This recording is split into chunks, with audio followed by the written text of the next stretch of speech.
हरिगुण पद रत्नाकर जी का पाठ, पद संख्या 19।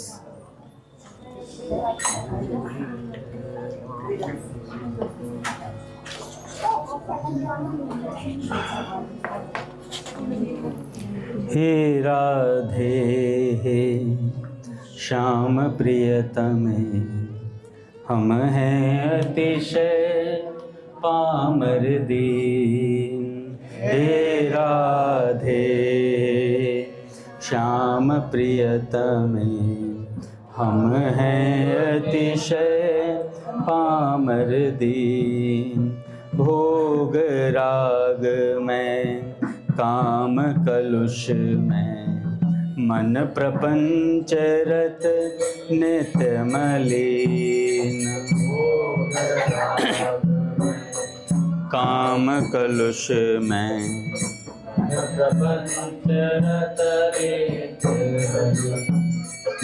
शुचितम दिव्य तुम्हारा दुर्लभ, यह चिन्ह में रस में दरबार।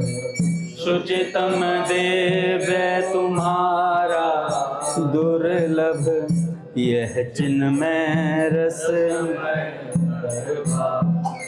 ऋषि मुनि ज्ञानी योगी का भी नहीं यहाँ प्रवेश अधिकार।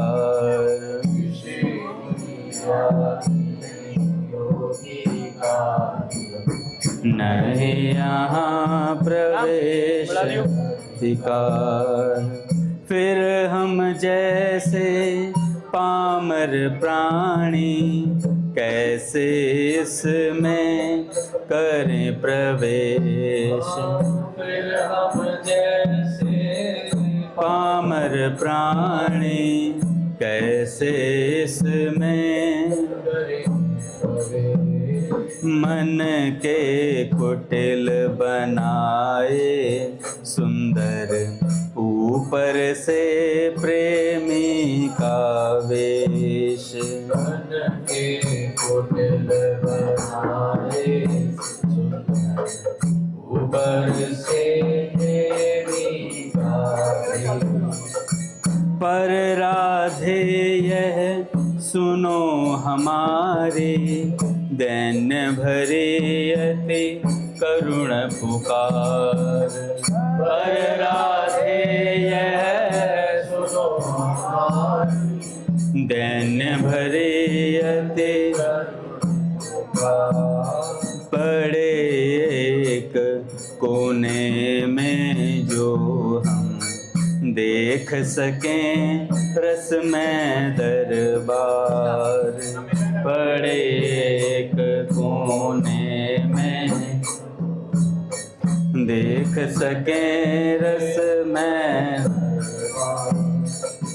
अथवा जूती साफ करें झाड़ू दें सौंपो यह शुचि काम। अथवा जूती साफ करें झाड़ू दें सौंपो यह शुचि काम। रज कण के लगते ही होंगे नाश हमारे पाप तमाम।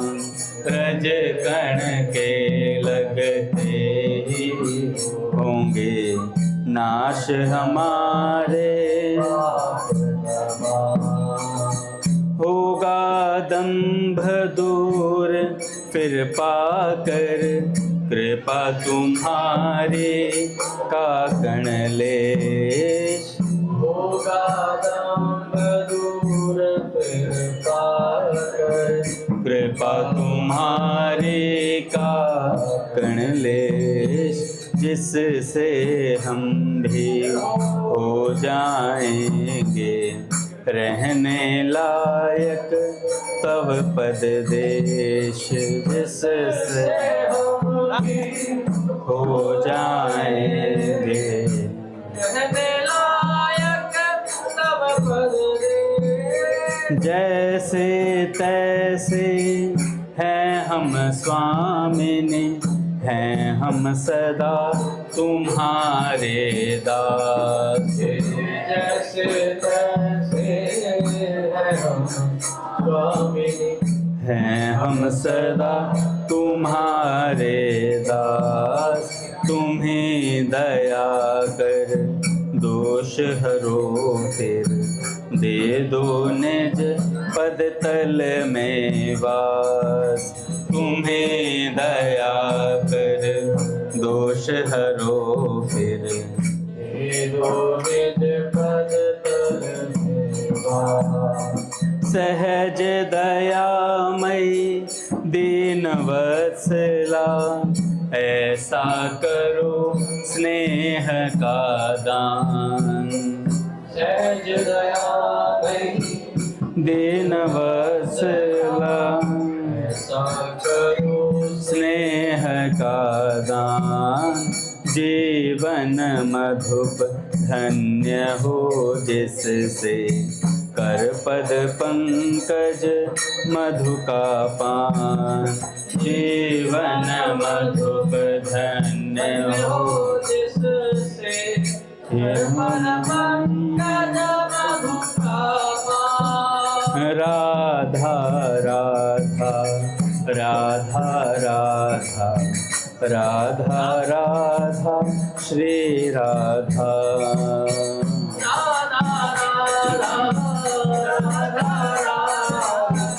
राधा राधा श्री राधा। राधा राधा राधा राधा राधा राधा श्री राधा।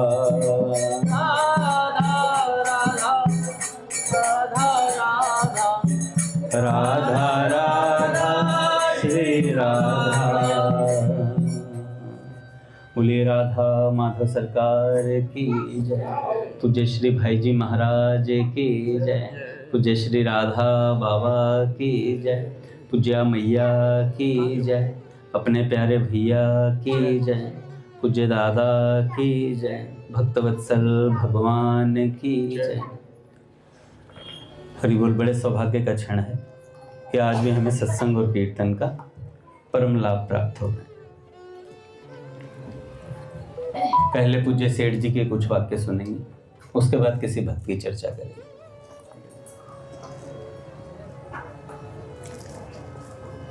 सेठ जी एक साधक से कहते हैं प्रश्न के उत्तर में, नाम के जप में अधिक भूल नहीं होनी चाहिए। जिस समय नाम याद आए उसी समय बिना स्मरण के बीते हुए काल के लिए साधक को पश्चाताप करना चाहिए। मन में ऐसा कहना चाहिए कि राम राम, मेरा इतना समय भगवान के नाम के बिना चला गया। मैं असावधानी से अनाथ की तरह ठगा गया। हे हरि, मैं आपकी शरण हूं, आप ही अनाथों के रक्षक हैं। मैं नाम मात्र के लिए अपने को अनाथ तो मानता हूं, आप करुणा सागर हैं। आपकी ओर देखकर मन में धीरज आता है। अगर मैं अपनी ओर देखता हूं तो मेरी हिम्मत नहीं होती, पर जब आपके स्वभाव, सुहृदता और दयालुता को देखता हूं और प्रेम को देखता हूं तो बड़ी हिम्मत हो जाती है मेरी। इस प्रकार यदि करुणापूर्ण भावों से अश्रुपात करते हुए परमात्मा से प्रार्थना की जाए तो इससे हृदय के पापों का नाश होता है, अंतःकरण की शुद्धि होती है। जिन लोगों के प्रेम की प्रबलता होती है उनके तो प्रेमाश्रुपात होते ही हैं और उनके मन में कभी धैर्य का अभाव नहीं होता। नाम का जप करते समय उस नारायण के स्वरूप का चिंतन करते हुए उनकी स्तुति करनी चाहिए और कहना चाहिए भगवान से, आपके रहते यदि मेरी दुर्गति भी हो जाए तो नाथ कोई आपत्ति नहीं। आपका चिंतन होता रहना चाहिए, फिर चाहे जितने शारीरिक क्लेश क्यों ना हो। आपके चिंतन को छोड़कर मैं कोई सुख नहीं चाहता। मुझे आपका चिंतन प्राणों से भी बढ़कर प्यारा कब लगेगा प्रभु। जिन लोगों को आपका चिंतन प्राणों से भी अधिक प्रिय है, हे नाथ वे धन्य हैं। जो ऐसे नहीं हैं उनका तो मनुष्य देह धारण करना सर्वथा व्यर्थ ही है। साधन को प्रबल बनाने के लिए विशेष चेष्टा करनी चाहिए, साहस नहीं छोड़ना चाहिए। तुम्हारा जितना सुधार हो चुका है सो तो तुम्हें परम लाभ हुआ। अब आगे के लिए कुछ करना तुम्हारे साधन के अधीन है। पूर्व काल में हजारों वर्षों तक लगातार चेष्टा करने पर भगवान के दर्शन हुआ करते थे, पर सज्जनों कलयुग में अति शीघ्र भगवान मिल जाते हैं। हाँ, अब तक तुम्हारा जिस प्रकार का साधन भजन है उसमें तो शायद बहुत समय लगे, सेठ जी कहते हैं। अतएव अब तुम्हें बहुत जोर के साथ साधन में लगना चाहिए। भगवान का साक्षात्कार किए बिना यहाँ से जाना पड़ा तो बहुत हानि होगी। मनुष्य देह बहुत ही उत्तम कर्मों से मिलता है, यह केवल भगवान की प्राप्ति के साधन के लिए। किसी ने पूछा सेठ जी से कि सेठ जी निरंतर भगवान का ध्यान नहीं रह पाता है। कह रहे झूठ बोलते हैं, कह रहे रह सकता है, उतनी चिंता नहीं होती। कह रहे जैसे किसी पे मुकदमा चल रहा हो, रामकृष्ण, किसी पे मुकदमा चल रहा हो फांसी का, तो उस मुकदमे पे बराबर ध्यान रखता है, घर का काम भी देखता है, कमाई धमाई भी कर रहा है, नौकरी पे भी जाएगा, सब कुछ करेगा, रात को आकर भोजन भी करेगा, बच्चों के साथ खेलेगा भी, पर उसका दिमाग एक तरफ रहेगा, यार वो फांसी से बचना है। उसका ध्यान रहेगा, महादेव रहेगा, फांसी से बचना है यार, केस जीतना है किसी भी तरीके से, कैसे जीता जाए, दिमाग चलता रहेगा उसका भीतर भीतर, कैसे उस फांसी से बचा जाए, कैसे उस मुकदमे को टाला जाए, और इधर सब काम भी करता है। तो सेठ जी कहते हैं ऐसे ही भैया 84 लाख की फांसी है, 84 लाख का मुकदमा चला हुआ है। अगर इस बार ये केस नहीं जीता तो चेतन हो जा रे मुसाफिर, गाड़ी आने वाली है। कि जाग जा भी से, चेतावनी है। सेठ जी कहते हैं कि ऐसे मुकदमा चल रहा है हमारे ऊपर 84 लाख योनियों का। अगर ये स्मृति में रहेगा, संतों ने कहा है कि दो बातन को भूल मत, जो चाहे कल्याण, नारायण एक मौत को, दूजे श्रेय भगवान। मौत को नहीं भूले तो भगवान याद रहेंगे। खास बात है। स्वामी जी कहते हैं कि अगर हमारे मन में बात रहेगी ना मरना है, तो हमें भगवान स्मरण से जाएंगे नहीं। तो इसलिए 84 लाख की फांसी से बचना है भैया। तो सारे काम करते हुए भी ध्यान किधर रहना चाहिए? मुकदमे पे। सारे काम करते हुए ध्यान में आने चाहिए मुकदमा चालू है, रोज सुनवाई हो रही है, पल पल जा रहा है। जैसे बर्थडे मनाते हैं ना, मनाना भी चाहिए भैया, एंजॉयमेंट है माधव भाई। इस बर्थडे में इस दिन हम पैदा हुए थे, एक अलग ही चेहरे पे नूर होता है उस दिन। बर्थडे है, नहीं भी होता तो लोग ला देते हैं तेरा हैप्पी बर्थडे भाई, और अपने आप ऑटोमेटिकली एक किलिंग स्माइल आती है बंदे के चेहरे पे कि आज बर्थडे है भाई। और जैसे कोई पार्टी मांगे तो चली जाती है। तो मुकदमा चालू है। एक बार श्यामाचरण बाबा अपने श्यामाचरण प्रभु, उनके आप पास थोड़ी देर बात कर लीजिए उनसे, आपको वैराग्य हो जाएगा दुनिया से। बात ही ऐसी करते हैं श्यामाचरण प्रभु। आए हुए हैं क्या?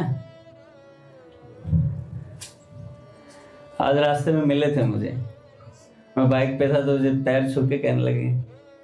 मैंने कहा किधर? कह रहे मैं तो ऐसे इधर घूमता रहता। तो ऐसे इधर घूमता रहता।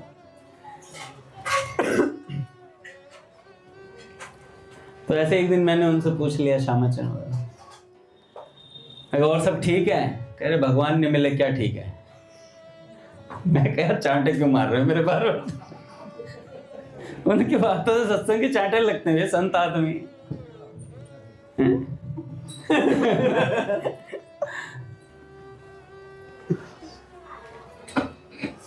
तो जागृत है वो व्यक्ति। हमें लगता है कि वो मंदिर कम आ पा रहे हैं, पर उसके पास बैठना, कभी बताएंगे सत्संग की बातें कैसे, कितने विलक्षण व्यक्तित्व है। डेली गुड़गांव से अप डाउन करते हैं। डेली गुड़गांव से अप डाउन होता भैया।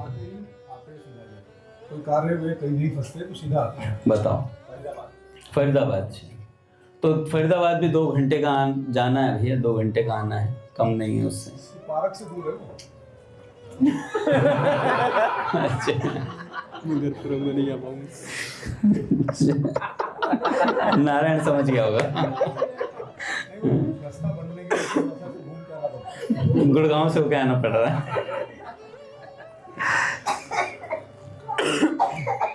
तो कुछ ऐसे लोग होते हैं भैया। अपने ऋषिकेश में एक संत हुआ करते थे, उनका भी ऐसा ही था। उनसे भी कोई बात करता तो बात में उपदेश दे देते थे। वो भी बड़े विलक्षण संत हुए। तो सेठ जी कहते हैं मुकदमा चालू है भैया। अच्छा, हम ऐसे निश्चिंत रहते हैं तो हमारे ऊपर कोई मुकदमा ही नहीं है। नारायण, तुझे पता क्या मुकदमा चल रहा है अपने ऊपर, तेरे ऊपर भी, सबके ऊपर 84 लाख का मुकदमा है। 84 लाख योनियों का, रुपए का नहीं। नारायण घबरा गया, कह रहे यार मैंने तो 4 लाख रुपए भी नहीं ली किसी से। तो 84 लाख योनियों का मुकदमा चल रहा है अभी। तो अगर वो ध्यान में रहे, नारायण एक मौत को दूजे श्री भगवान, 2 बातों को भूल मत। अगर मौत याद रही तो भगवान अपने आप याद रहेंगे। मनुष्य देह बड़े कर्मों से मिलता है और ये केवल भगवान की प्राप्ति के लिए है। मूर्ख लोग ही इसे पतंग की भांति सांसारिक भोगों की दुखदायी अग्नि में जलाकर भस्म कर देते हैं। तुम्हें ऐसा नहीं करना चाहिए। संसार के भोगों को आग के समान समझकर उनसे बचना चाहिए। तुम्हारे अंदर संसार की आसक्ति का दोष विशेष समझा जाता है, इसलिए यह चेतावनी दी जाती है। तुम्हें अपनी सारी शक्ति साधन भजन में लगा देनी चाहिए, नहीं तो परमात्मा का मिलन कैसे होगा भाई। तुम्हारे अंदर शक्ति बहुत है, तुम्हें उसे काम में लाना चाहिए। कटिबद्ध होकर साधन करना चाहिए। यदि इतने पर भी तुम्हें भगवान के दर्शन न हो तो तुम्हारी कोई भूल नहीं है। साधन में ईमानदारी होनी चाहिए। अच्छा, हम क्या करते हैं, भजन करने का जब टाइम होगा हम तो शरण में हैं जी। व्यास भरोसे कुंवरी के सोवत पांव पसार। और जैसे कोई वस्तु सामने आएगी खाने पीने की, तुम अपने ही हाथों, तब भी राधा रानी के हाथों से ही खाओ। कहो ना, व्यास भरोसे कुंवरी के खावत मुंह खोल। तब भी राधा रानी जब भजन श्री जी कर रही हैं तो तुम्हारा भोजन भी श्री जी करेंगी। फिर तब तो फटाफट हाथ बढ़ा के अंध पनीर चाप लपक लपक के भोगों की तरफ बढ़ते हैं। तो जब तक ऐसी स्थिति ना हो ना, तो इसमें आलस से प्रमाद नहीं दिखाना चाहिए। शरणागति ऐसी सिद्ध कर देंगे एकदम भजन के टाइम पे। कल्याण तो कृपा से ही होगा महाराज। माला रघुनाथ जी को दे दो, रघुनाथ जी करते हैं। रघुनाथ जी से पूछो, कह रहे मेरी परसों की पेंडिंग है। इनकी परसों की पेंडिंग रहती है।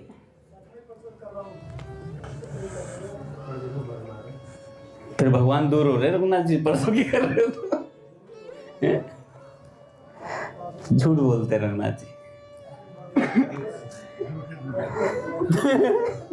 महादेव जी कह रहे झूठे गुजर।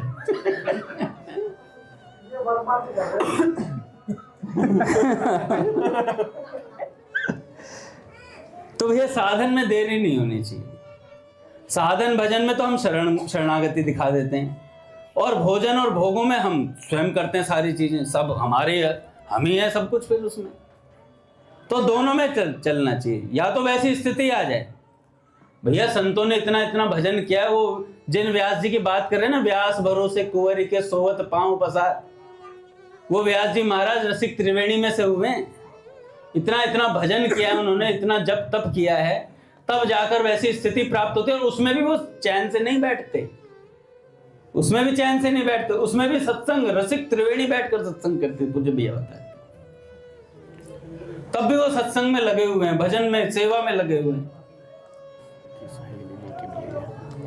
कुछ समझ में नहीं आता कि तुम तुच्छ संसार के नाशवान क्षण भंगुर और अनित्य भोगों के लोभ में फंसकर अपने अमूल्य समय को किस लिए धूल में मिला रहे हो? तुम्हें अपने मन से पूछना चाहिए कि वह उद्धार के लिए विशेष चेष्टा क्यों नहीं करता। सेठ जी का शब्द है, बहुत यूज करते हैं सेठ जी अपने सत्संग में। इतना हरामीपन कहां से लाते हो? सेठ जी कहते हैं, इसका अर्थ सेठ जी ने दिया ब्रैकेट में, आलस्य कहां से लाते हो? सेठ जी कहते हैं इतना आलस्य कहां से लाते हो?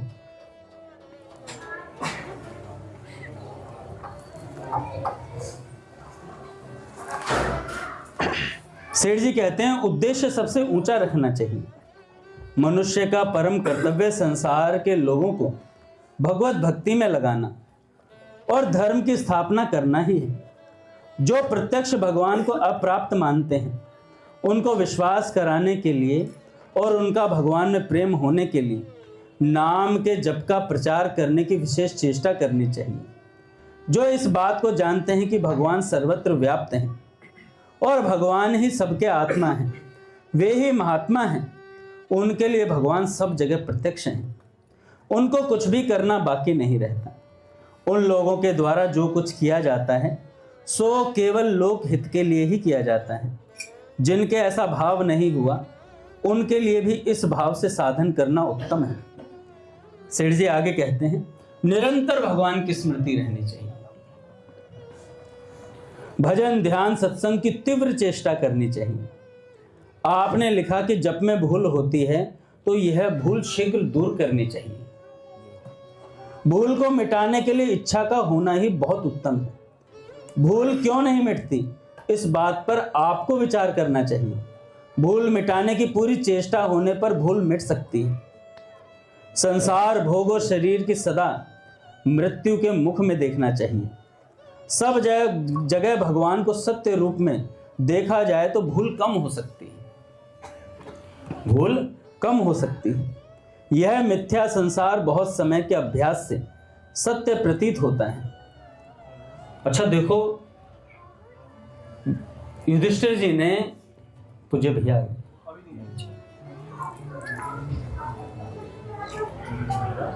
युधिष्ठिर जी से भगवान गए, क्या नाम है अपने, युधिष्ठिर जी भगवान से मिलने के लिए गए। और भगवान से जब मिलने गए तो भगवान ध्यान कर रहे थे और अश्रुपात हो रहा था भगवान के। और जब भगवान के अश्रुपात होता देखा तो युधिष्ठिर जी अपना प्रश्न भूल गए और वहीं बैठे रहे। भगवान की समाधि कब निकलेगी, भगवान कब समाधि से निकलेंगे। तो भगवान समाधि से निकले तो भगवान से पहला प्रश्न पूछा कि भगवान मैं पूछने तो कुछ और आया था, अब आपसे एक बात पूछना चाहता हूँ कि सारा जगत आपका ध्यान करता है पर आप किसका ध्यान करते हैं? और वो भी अश्रुपात बहाते हुए। तो भगवान ने कहा कि देखो, मेरे प्राण प्यारे भक्त भीष्म बाणों की शैया पर है। महाराज जी कहते एक तिल जितनी जगह भी खाली नहीं थी घाव से, इतने बाण बिंधे पड़े थे शरीर के भीतर। और एक दिन से नहीं, कई दिनों से बिंधे पड़े थे।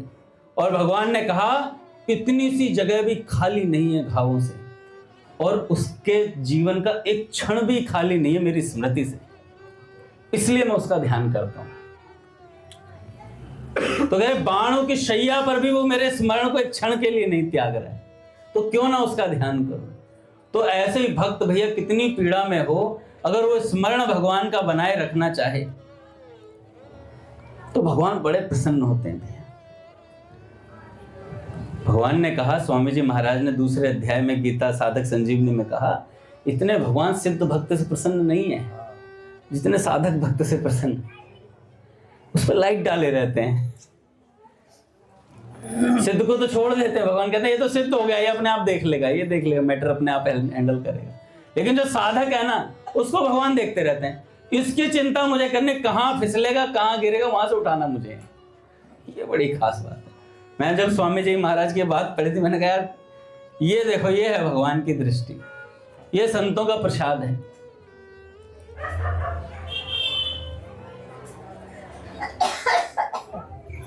कौन सा असुर था काना? अघासुर था ना, वो गुफा बनी थी, अजगर जो बना हुआ था, अघासुर था। सर्दियों का मौसम था और कहा वो वृंदावन की जो पहाड़ियाँ थी उनके बीच में अपना एक सेटअप बना करके ऐसा कि गुफा सा लगे, तो ऐसे तो गुफा में मुंह फाड़ के खड़ा था और जीभ फैला दी थी कई मीटर लंबी। भगवान अपने सखाओं के साथ खेल रहे थे। खेलते खेलते एक सखा का पैर उसकी जीभ पे पड़ गया, और जैसे ही जीभ पर पड़ा तो नरम नरम सी थी, गद्देदार एकदम। तो सखा ने बोला, अरे कान्हा देख क्या गद्देदार गुफा सी दिख रही है, देखो देखो। सब सखा आगे कूदने लगे, उस पर जंप सा होने लगे। तो सब सखाओं ने देखा, बड़े ध्यान से वो भीतर की तरफ प्रवेश करने लगे। जब भीतर की तरफ गए तो उसके अघासुर के दांत थे पहने पहने, अंदर से हवा गर्म आ रही थी।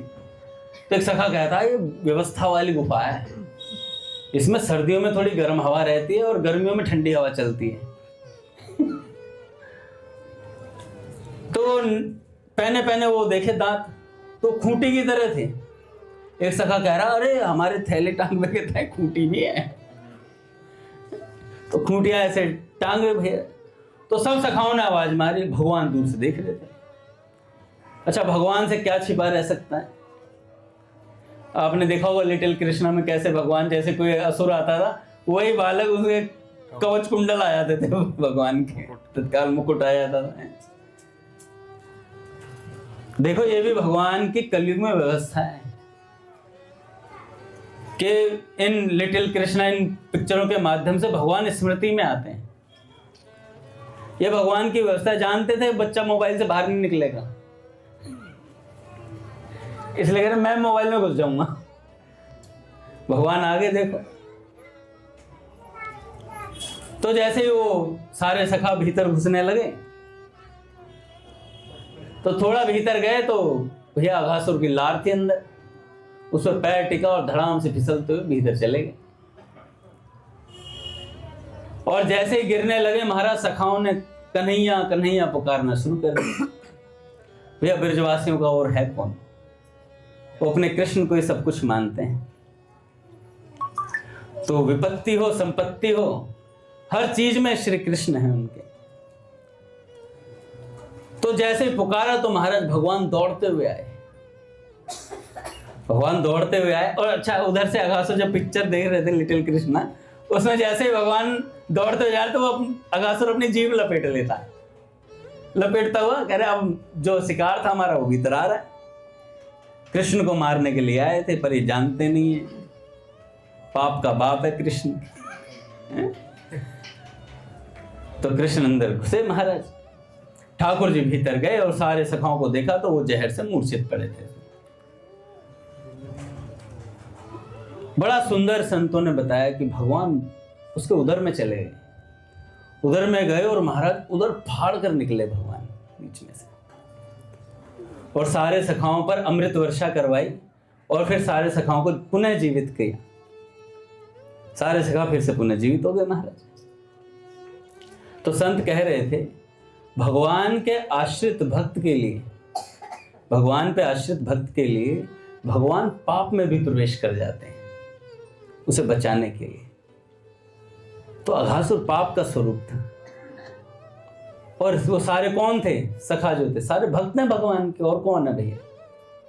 तो भक्त को बचाने के लिए भगवान अघ रूपी अघासुर में प्रवेश कर गए। तो ऐसे हमें निश्चिंत हो जाना चाहिए इस बात से कि हमारा पतन नहीं हो सकता। न में भक्त प्रणश्यति। पूज्य प्रेमानंद जी महाराज कह रहे थे, क्या खोखले हो गए हो क्या? ये हो गया, वो हो गया, फलाना हो गया, ढिमका। अरे चिंता भजन की होनी चाहिए केवल, कि मेरा भजन घट रहा है, इस चीज की चिंता जरूर होनी चाहिए भैया। कुछ और चिंता हो या ना हो, इस की चिंता साधक को करनी चाहिए। मेरा स्मरण कम हो रहा है, मैं सत्संग कम सुन पा रहा हूं, मेरा नाम जब कम हो पा रहा है, इस चीज की चिंता करनी चाहिए साधक। इसकी नहीं करेगा तो और किसकी करेगा? कह हनुमंत विपत्ति प्रभु सोई, जप तप सुमिरन भजन न हो। तो सबसे बड़ी विपत्ति ये है कि हम भगवान के स्मरण को भूल जाते हैं। तो सेठ जी कहते हैं, निरंतर भगवान की स्मृति कैसे हो? स्मृति सदा बने रहने के लिए ध्यान सत्संग की तीव्र चेष्टा करनी चाहिए। आपने लिखा भूल हो जाती है सत्संग करने में, स्मरण करने में। भूल को मिटाने की इच्छा का होना ही बहुत उत्तम बात है। भूल क्यों नहीं मिटती, इस बात पर आपको विचार करना चाहिए। संसार, भोग और शरीर को सदा मृत्यु के मुख में देखना चाहिए। यह मिथ्या संसार बहुत समय के अभ्यास से सत्य प्रतीत होता है। वास्तव में संसार कोई भी वस्तु नहीं है, जब केवल एक भगवान ही परिपूर्ण है। परंतु विश्वास होना चाहिए। सब जगह भगवान प्राप्त हो रहे हैं, परंतु ऐसा मानना चाहिए। यह मानना जप, ध्यान और सत्संग की अधिकता से बड़ा संभव है। जिन्होंने संसार को हर समय दृढ़ कर रखा है, उनको हर समय भगवान का चिंतन किस प्रकार हो सकता है। यदि हर समय लालसा बनी रहे तो भगवान का स्मरण भी बराबर होते रहना कोई बड़ी बात नहीं है। सांसारिक काम करते समय इस शरीर सहित समस्त संसार को मृत्यु के मुख में नाशवान देखने से नाम की स्मृति अधिक रह सकती है। संसार के कामों को मिथ्या जानकर प्रसन्न चित्त से हंसते हुए, भगवान को याद रखते हुए खेल की तरह करना चाहिए सब काम। जो भी काम कर रहे हैं ये प्रभु का खेल है, और हम हो जाते हैं असलियत में लिप्त। और जहां असलियत में लिप्त होना चाहिए उसे खेल समझते हैं। पूज्य भैया को प्रणाम। जो असल है उसे नकल, और जो नकल है उसे असल माने बैठे।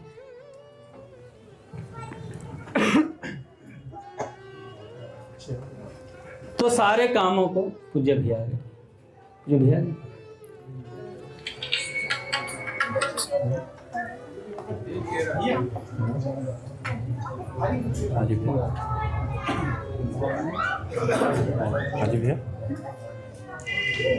तो सब कामों को खेल की तरह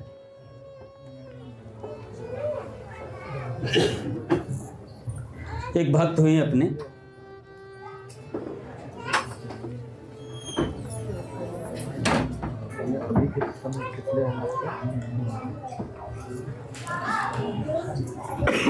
भक्त का नाम है फूली बाई जी।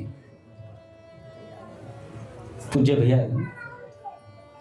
लाइट की जला दी। श्री राम जय राम, जय जय राम।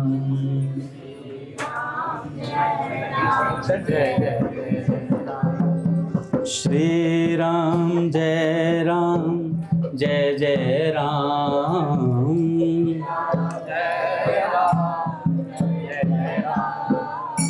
श्री राम जय राम, जय जय राम।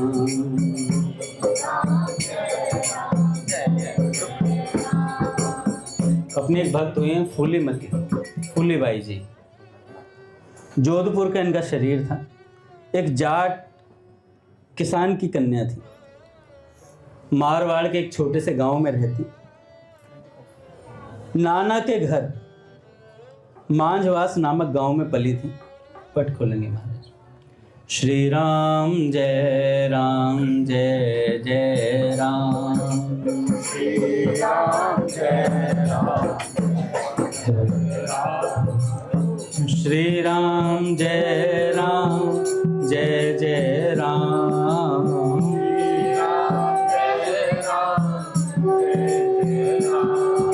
श्री राम जय राम, जय जय राम।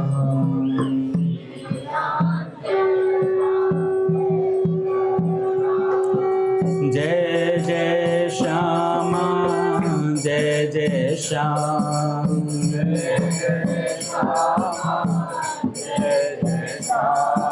जय जय श्री वृंदावन धाम।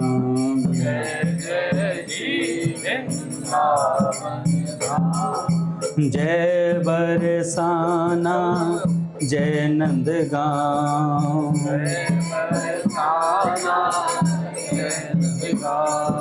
पावन राधे तेरो नाम।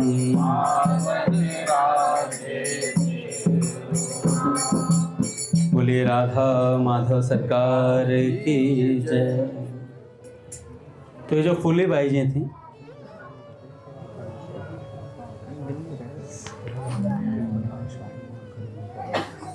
अपने नाना के घर मांझवास नामक गांव में पली थी।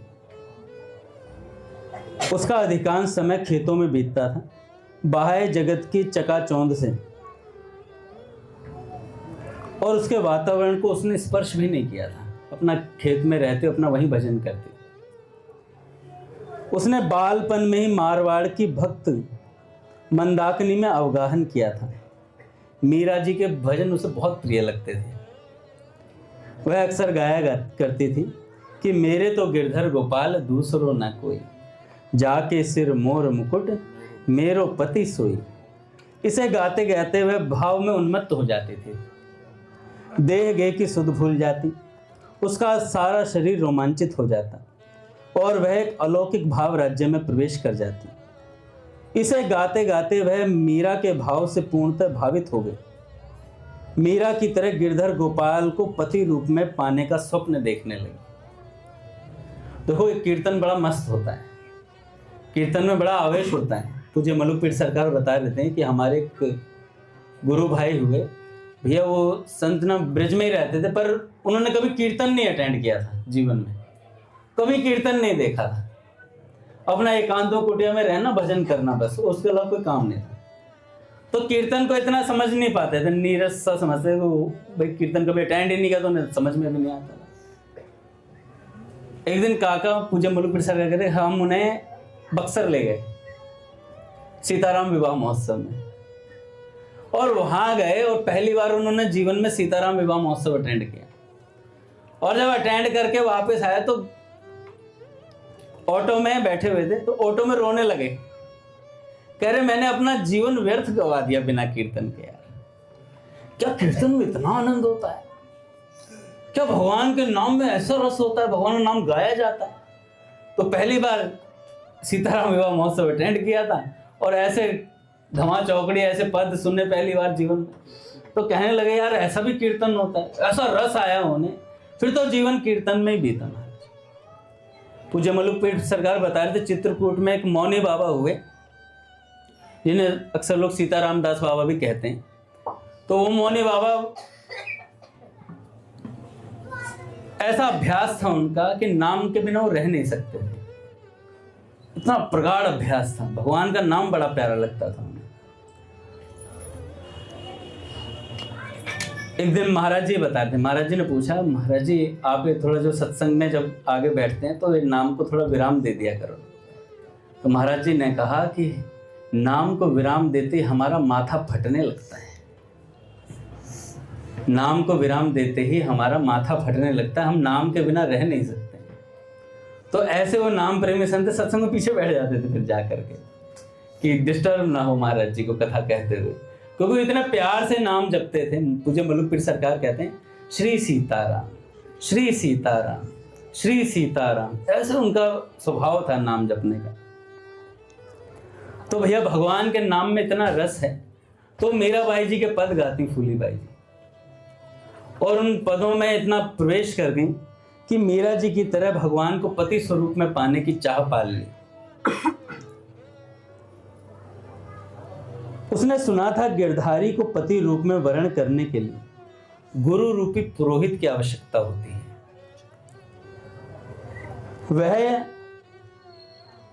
वही गुरु गिरधारी से उसका गठबंधन करा सकता है।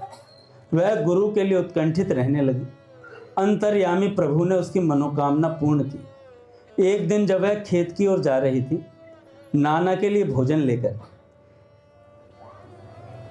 कहीं से आ निकले भंडाणा गांव के प्रसिद्ध संत ज्ञानी जी। ज्ञानी जी की सूक्ष्म दृष्टि के सामने फूली बाई का आध्यात्मिक स्वरूप झलक गया। देखो भैया, गुरु जो होते हैं ना, जो पहुंचे हुए सिद्ध संत होते हैं, देखकर पहचान लेते हैं कि ये भगवत प्राप्ति करना चाहता है। शकल से पता लग जाता है। हमारी कोई शकल देखता हो तो पहले कह देता है कुछ नहीं है, ढोंग चल रहा है।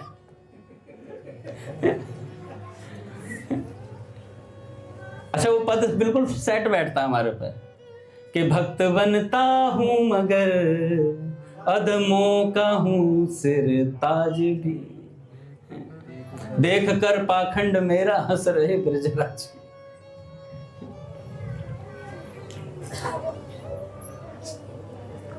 बाबूजी कहते हैं पद में, अभी जो हम गा रहे थे, ऊपर से प्रेमी का वेश,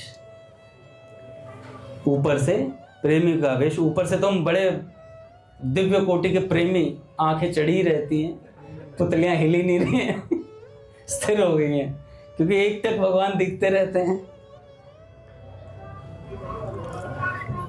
तो ज्ञानी जी ने देखा फूलीबाई जी को, उन्होंने उसके अंतर के बात की जान ली।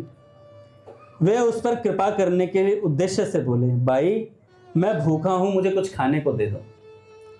फूलीबाई ने भोजन ज्ञानी जी के सामने रख श्रद्धा पूर्वक सिर झुका दिया।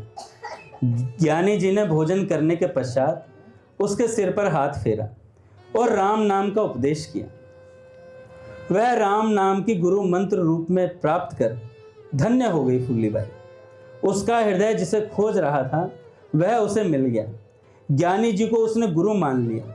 उनकी बनाई विधि के अनुसार वह राम नाम का जप करने लगी। उसके आध्यात्मिक जीवन में दिनों दिन उन्नति होने लगी। जैसे ही मंत्र मिला, आज मैं महापुरुष जी का चरित्र पढ़ रहा था तो उसमें एक प्रसंग पढ़ा, काका वो जो प्रसाद पाने आते हैं ब्राह्मण, घर पे जो प्रसाद पाने आते हैं, जब मैं उस प्रसंग को पढ़ रहा था कि महात्माओं में कितनी सहनशीलता होती है और वो कैसे व्यक्तित्व को देखकर पहचान लेते हैं। तो वो ब्राह्मण वहां से जा रहे थे अपने जगन्नाथ मिश्र जी के घर के बाहर से, तो जगन्नाथ मिश्र जी ने देखा उन्हें, तो उन्हें लगा कि बहुत अच्छे कोई लग रहे हैं, तो उन्होंने भोजन के लिए आमंत्रित कर दिया। घर पर आए तो उन्होंने कहा कि महाराज जी थोड़ा पद प्रक्षालन वगैरह सब चीज़ें करी, उसके बाद कहा कि हमारे यहाँ ही भोजन कीजिए आप। और वह स्वपाकी थे, अपने हाथ से बनाते थे। तो उन्होंने भोजन के लिए सामग्री प्रस्तुत की, शची माता ने सारा व्यवस्था करी। उन्होंने 2-3 घंटे में प्रसाद बनाया। प्रसाद बना करके उसमें भात वगैरह सब अच्छे से बना करके और एक बड़े से थाल में उसमें भोग लगाने के लिए ठाकुर जी के सामने प्रस्तुत किया। जैसे ही प्रस्तुत किया, आंख नीचे थे तो भगवान को अर्पित कर रहे थे, तो खटपट की आवाज़ सुनाई दी। तो देखा तो अपने चैतन्य महाप्रभु निमाही रूप में और आकर के घुटन चल के आए और भोग पाने लगे। और ब्राह्मण ने देखा, भाई अच्छा, इस दृश्य को देख करके महाप्रभु के पिताजी को थोड़ा क्रोध आया। वो आए मारने के लिए, भगने के लिए, मतलब आए। तो महाप्रभु घुटन चल के माता के सीने से चिपट गए, माता की गोद में चढ़ गए, माँ के पैरों को पकड़ा लिया उन्होंने पहले। तो माँ को बड़ी दया आई, माँ ने गोदी में ले लिया।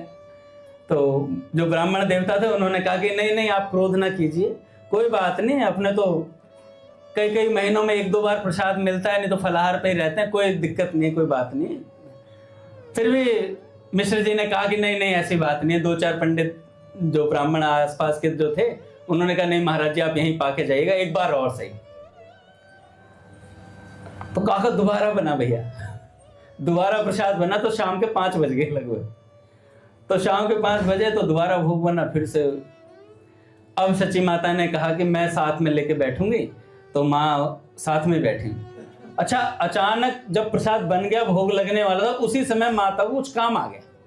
माँ ने कहा अब तो भोग लग ही रहा होगा, अब तो 2 मिनट लगेंगे। तो माँ छोड़ करके किसी कार्य से चली गई। इतनी देर में तो भगवान वापस पहुंच गए महाप्रभु। और फिर ब्राह्मण के उसमें थाली में से वो खटपट की आवाज सुनाई दी। वो भात खा रहे थे और पूरा लपेट भी रहे थे।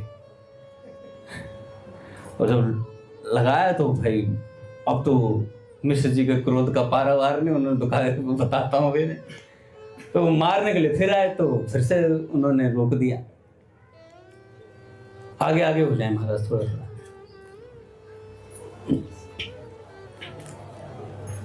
फिर से रोक दिया। वो ब्राह्मण आए तो उन्होंने कहा कि नहीं नहीं, आप मारिए मत, कोई बात नहीं। आज लगता है भगवान की इच्छा यही है कि मैं कुछ फलाहार पे रह जाऊं, कुछ मिष्ठान वगैरह कुछ हो तो वो दे दो, मैं उसी पे रह लूं, कोई दिक्कत नहीं। और मैं उसे जब पढ़ रहा, मैं कहा यार हमारी थाली में से कोई खा ले, ऐसे इतनी सहनशीलता है ही नहीं। जरा सी बात तो पिन्नक हो जाती है दिमाग में। माँ जी सटक ली 2 मिनट में सट गया, सारा भक्ति भाव सब खत्म हो जाता है। भैया सच बता रहा हूँ, मैं तो अपनी बता रहा हूँ, बिल्कुल ऐसे क्रोध आता है, ऐसे मतलब जैसे यहीं रखे बैठा है। अच्छा, ये विकार भी इंतजार कर रहे होते हैं कब ये अपने भक्ति भाव से और स्मरण से थोड़ा सा हटे और मैं इस पर हावी हो जाऊं। इसलिए संत कहते हैं, लगता है कि भैया हर समय भगवान का स्मरण रखना चाहिए, जिससे विकार दबे रहे, नष्ट तो नहीं होते। संतों ने कहा इन्हीं विकारों, पूज्य भैया कहते हैं कई बार कि इन्हीं विकारों को भगवान में लगाना है, इन्हीं विकारों से भगवान की पूजा अर्चना हो सकती है। हम वृंदावन मालती तुम भोगी भवर भुआ, हम भगवान की भोग्य वस्तु बन जाए, ऐसा हमारा चित्त बन जाए। तो उन्होंने फिर से वो प्रसाद पा लिया भगवान, और भाई अब गुस्सा आया, तो अब देखा तो वहां से महापुरुष जी के जो बड़े भाई थे विश्वरूप जी, वो आए। भैया इतना सुंदर वर्णन था, मैंने तो पहले भी पढ़ा है एक बार, लेकिन आज थोड़ा ध्यान से पढ़ रहा था तो मेरे को बहुत अच्छा लगा कि विश्वरूप जी का मुखारविंद ऐसा था, परम शांति में मुखार, और इतना तेज था चेहरे पे। वो जो ब्राह्मण संत थे वो भी देख करके अचंभित रहे, मोहित हो गए उन पर कि ये बच्चा क्या बोले जा रहा है, प्रणाम कर रहा है। तो उन्होंने मिश्र जी से पूछा ये बालक कौन है, तो उन्होंने कहा ये आपका ही पुत्र है। तो उन्होंने कहा यह बड़ा सुंदर है, बड़ा। और तब मिश्र जी के तो सामर्थ्य नहीं था बोलने का कि दोबारा तीसरी बार फिर बना लो प्रसाद। तो इस बार विश्वरूप जी ने बोला कि आप एक बार और मेरे कहने से कर लीजिए। तो उन्होंने कहा ठीक है कोई बात नहीं। तो फिर से प्रसाद की फिर से व्यवस्था करी गई, फिर से बनाया गया तीसरी बार। अब जब हुआ तो माता ने भगवान को अपने हाथ से एक रस्सी से बांध करके वहीं पर चारपाई पे सब सोने लगे थे। अब भगवान की ऐसी माया हुई कि भोग रात्रि में बहुत देर तक बना, क्योंकि समय तो लगता ही है। तो जब लगा भोग लगाया, तो अब जब भोग लगाया तो भगवान अष्टभुजा सहित प्रकट हुए उनके सामने। मैंने सोचा था आज, मैं कहा कि ये पढ़ने के बाद ना मेरे दिमाग से निकल गया, मैं एआई से अष्टभुजी भगवान का स्वरूप बनवाऊंगा आज। उसे कमांड देंगे, थोड़ा प्रॉम्प्ट देंगे तो बना देगा। तो अष्टभुजी स्वरूप में 4 हाथों में तो शंख चक्र गदा पद्म लेकर के, और 2 हाथों से भैया मुरली, शायद 2 हाथों से मुरली बजा रहे थे और 2 हाथों से माखन और वो खा रहे थे। तो ऐसे स्वरूप में भगवान प्रकट हुए अष्टभुजी स्वरूप में। तो उन ब्राह्मण ने जैसे ही देखा तो विलक्षण स्वरूप था भैया, अष्टभुजा स्वरूप पहली बार भगवान देखे। तो उन्होंने प्रार्थना करी। बड़े अच्छे शब्द होते हैं महापुरुषों के प्रार्थना करने के, हम लोगों को तो प्रार्थना करनी ही नहीं आती है। तो महापुरुषों से शब्द उधार ले लेने चाहिए कि गुरुदेव आप उधार दे दो, आपके शब्द, आपके शब्दों से प्रार्थना कर देंगे। तो ऐसे भैया महापुरुषों में कितनी सहनशीलता होती है, ये भक्तों के चरित्र पढ़ने से ही पता चलता है। तो फूली बाई जी जो थी, उनको उनके ज्ञानी जी ने देखा और कहा कि इसे तो गुरु दीक्षा दूंगा मैं पक्का। तो राम नाम की दीक्षा दी गई महाराज, राम नाम प्राप्त हुआ, और नाम प्राप्त होते ही उनकी दशा बदल गई। राम नाम जब करने लगी, उसके आध्यात्मिक जीवन में दिनों दिन उन्नति होने लगी। फूलीबाई विवाह योग्य हो गई। नाना उसके लिए योग्य वर की खोज करने लगे, पर उसकी उसमें कोई रुचि ही नहीं थी। वह नाना जी से निसंकोच कह देती, नाना जी मैं विवाह नहीं करूंगी। नाना समझते कि लड़कियां ऐसा कहा ही करती हैं, पर कभी कभी वे यह देखकर चिंतित हो उठते कि उसका विषयों से मन हटता जा रहा है और भगवत भजन में आवेश बढ़ता जा रहा है। उन्होंने सोचा कि यदि उन्होंने विवाह में देरी की तो शायद उसका भजनावेश इतना बढ़ जाए कि सचमुच विवाह ना करे। तो भय व्याप्त हो गया नाना जी के भीतर, और कहीं ये सन्यासी ने ना बन जाए। उन्होंने चुपचाप उसकी सगाई कर दी। बारात भी आ गई। फूलीबाई ने यह सुना, मृगों की तरह भीत और चकित वह अपने संकल्प में हिमालय की तरह दृढ़ थी। उसने कह दिया चाहे जो हो जाए, बारात आ जाए, चाहे कुछ हो जाए, विवाह नहीं तो मतलब नहीं। नाना ने फूली को विवाह के योग्य ठीक समझा था, पर किससे विवाह के योग्य यह समझने में नाना जी भूल कर गए। वह संत कृपा और अपनी साधना के परिणाम स्वरूप गिरधर से विवाह के योग्य हो चली थी। उसे विश्वास था गिरधर उसका पाणी ग्रहण अवश्य करेंगे। अपनी ओर से तो वह गिरधर की तभी हो चुकी थी जब उसने उन्हें वरण करने का संकल्प किया था। अच्छा, एक संत ने कहा, जब हम भगवान की तरफ बढ़ लेते हैं, संकल्प कर लेते हैं, उसी दिन से भगवान हमारे हृदय में बैठ जाते हैं तत्काल। बस हमारे संकल्प में भगवान आ जाए। और तो और पूज्य भैया कहते हैं हमारी चाह में भगवान आ जाए। चाह में ही भगवान, चाह में चाय चल रही है, अमृत पे आ जाए भक्तों के लिए, तो चाह में चाय चल रही है। पूज्य भैया कई बार पहले कहा करते थे, स्वामी जी के मुख से भी सुना है कि चाह चम्हारे चूड़ी ये नीचन से नीचे, तू तो प्रभु का पुत्र था जो चाह न होती बीच। तो ये जो चाह है ना, यही गड़बड़ कर रही है। मैं हॉस्पिटल में था, अब ये चलती रहेगी जब तक अगले हरिद्वार की कथा नहीं आएगी। ये लीला अद्भुत घटती है मेरे साथ कई बार। भैया आपने प्रहलाद जी का उपदेश दिया था मुझे वहां हॉस्पिटल में लेटे लेटे, है ना। ये संत कृपा होती है भैया। न चाह होते हुए भी हॉस्पिटल के बेड पे सत्संग दे दिया मुझे भैया ने। भैया ये स्पर्श की इंद्री और ये जिह्वा, ये दो हमारे जन्म मरण का कारण बनती जा रही है। यही प्रहलाद जी ने, पूज्य भैया ने मुझे बताया। तो बात ऐसी है भैया, ये जीभ ही नहीं रुक रही है। मैं आज भगवती भैया से कह रहा था, मीठा खाने का मैं बंदोबस्त नहीं रखता भैया, मिठाई नहीं ला रखा है, मिठाई कुछ नहीं ला रहा घर में, पर इतनी उड़क मस्ती, चीनी को रसगुल्ला समझ के खा रहा हूं आजकल। चुपचाप जाता चीनी खा लेता हूं बिना बताए। यार ऐसी चाह भगवान के लिए हो जाए, बस जितनी चीनी की है इतनी भी हो जाए तो भगवान मिल जाए। तो फूले बाई जी के मन में ये धारणा दृढ़ हो रखी थी कि मुझे केवल भगवान को वर्ण करना है, और अपनी तरफ से तो कर ही रखा था उन्होंने।